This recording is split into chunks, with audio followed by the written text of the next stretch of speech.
Sabeu com es diu el mar on desemboca el riu Llobregat? Aquest mar gran que banya la costa catalana. És la Mediterrània, un mar que ens uneix a molts pobles i països. La Mediterrània té 3 forats que separen els 3 continents que l'envolten: Europa, Àfrica i Àsia.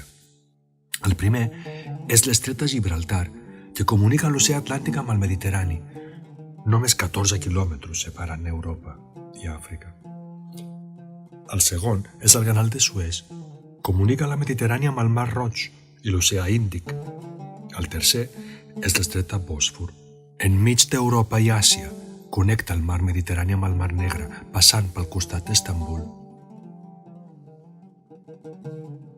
Hi ha 4 grans penínsules: la Ibèrica, la italiana, o dels Apenins, que sembla una bota, la balcànica, amb Grècia al sud, que sembla una mà estesa, i la d'Àsia Menor, o de Turquia.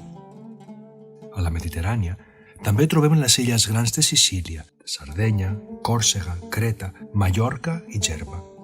Les 2 illes que són estats: Xipre, que sembla una mà que fa pessigolles a la grella d'Àsia, i Malta, a mig camí entre Itàlia i Líbia. També hi ha les 2.000 illes gregues, les 1.000 illes croates i les Balears.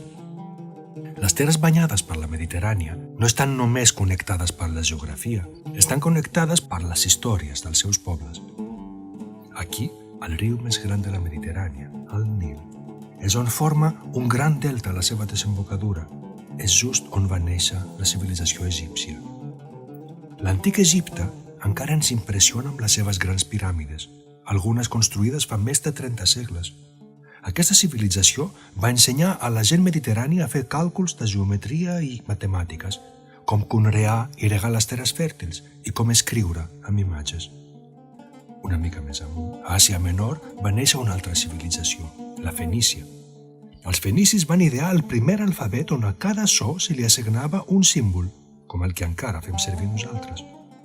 Van ser grans mariners que fa 3.000 anys navegaven ja per la Mediterrània per comercialitzar amb els pobles que habitaven les seves costes.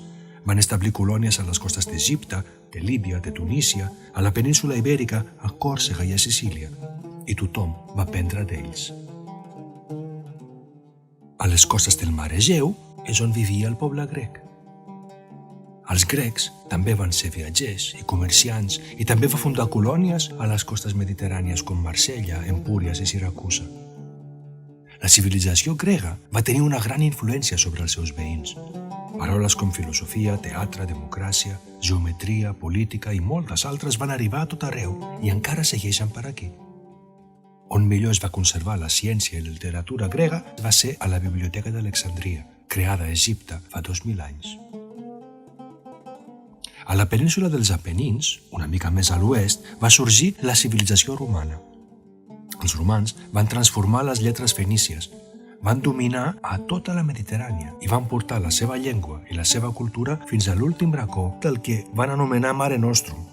Encara avui, a Itàlia, a França, a Espanya, Portugal i Romania parlem llengües que provenen del llatí, la llengua dels romans.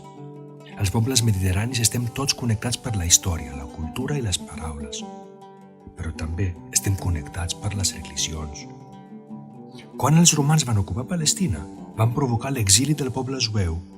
Els jueus eren monoteistes i negaven la condició de Déu que els romans atribuïen al seu emperador. En aquesta època, els ensenyaments d'uns joves jueus Jesús de Nazaret van escampar-se, arrelant-se fort en llocs amb presència de jueus exiliats. Roma i Constantinoble, que ara es diu Istanbul, van esdevenir les grans ciutats del cristianisme. I uns segles més tard va néixer una nova religió, l'Islam, fundada per Muhammad, un jove àrab comerciant de la ciutat de Meca a la península aràbiga. La cultura i la religió islàmica s'estenen i dominen a tota Àsia Menor, nord d'Àfrica i a la península Ibèrica. Gràcies a l'expansió de la cultura islàmica, el coneixement acumulat a la Biblioteca d'Alexandria es va difondre per tot el Mediterrani, enriquit per costums, músiques, poesies en llengua àrab. En aquesta època es va deixar d'utilitzar la manera d'escriure els números, com feien els grecs i els romans, i es va fer de la manera àrab. Els àrabs van ensenyar medicina, astronomia, matemàtiques, van aportar normes d'higiene, noves maneres de regar i de construir. A la península Ibèrica tenim un gran llegat àrab en noms de llocs, arquitectura, paraules i música. Durant uns 800 anys, les tres religions monoteistes, el judaïsme, el cristianisme i l'islam, van conviure fins que uns reis anomenats reis catòlics van acabar conquerint la península i van obligar a tothom a convertir-se al cristianisme o a ser expulsats. Molta gent es van convertir, però centenars de milers de musulmans i jueus van ser expulsats i van trobar refugi al nord d'Àfrica, a l'est de la Mediterrània o a la península dels Apenins. Però els pobles de la Mediterrània estem també connectats per un passat colonial. A partir de la revolució industrial del segle XIX, Àfrica i l'Orient Mitjà es van convertir en zones dominades per potències europees. Les ferides d'aquesta època encara són vives. L'alliberament d'aquests països ha sigut un procés difícil i el domini del nord sobre el sud encara no s'ha superat. Avui tenim 23 països a les ribes del Mar del Mig. Però durant tota la història, els pobles de la Mediterrània s'han mogut i s'han barrejat i han après els uns dels altres. A tots els racons de la Mediterrània van arribar fenicis, grecs, romans, àrabs, genovesos, venecians, catalans i han anat portant els seus costums, les seves músiques, històries, religions, idees, les seves maneres de cuinar i de fer festa. Els pobles de la Mediterrània estem connectats perquè compartim moltes coses, molt més que un mar. Compartim el clima, les plantes i els seus productes, com ara les olives, l'oli, el raïm i el blat. Compartim la cuina, des de la paella, la pizza, la pasta, el doner, el falafel i l'hummus. Compartim històries, contes i costums. Compartim una manera de ser. Una prova de tot el que compartim és que la gent d'aquí portem noms nascuts, uns a Palestina o Israel, altres a Grècia o a Roma. Al llarg de la història, el Mediterrani va ser una cruïlla de civilitzacions, una via de comunicació, d'intercanvi i d'aprenentatge. Però ara això està canviant. El Mediterrani està esdevenint una frontera que separa els pobles, una frontera cruel que no deixa passar el que sempre passava. Des de l'any 2000, més de 38.000 persones han mort al Mediterrani.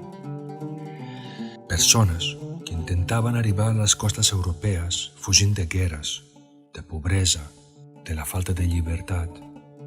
Gent que arriba a les costes europees portant les seves músiques, les seves històries, les seves idees, els seus somnis i esperances, troba les fronteres tancades. Els països de la riba del nord contaminen el mar. Les nostres empreses s'estan enriquint amb les vendes de maquinari, d'armament i de mà d'obra barata del sud. El mar de la Mediterrània sempre havia sigut un pont per l'economia i les migracions, però avui estem barrant l'entrada a les persones del sud i de l'est. Estem convertint el mar en un mur. Estem negant la història que ens uneix. Estem convertint el mar en una gran fossa comuna.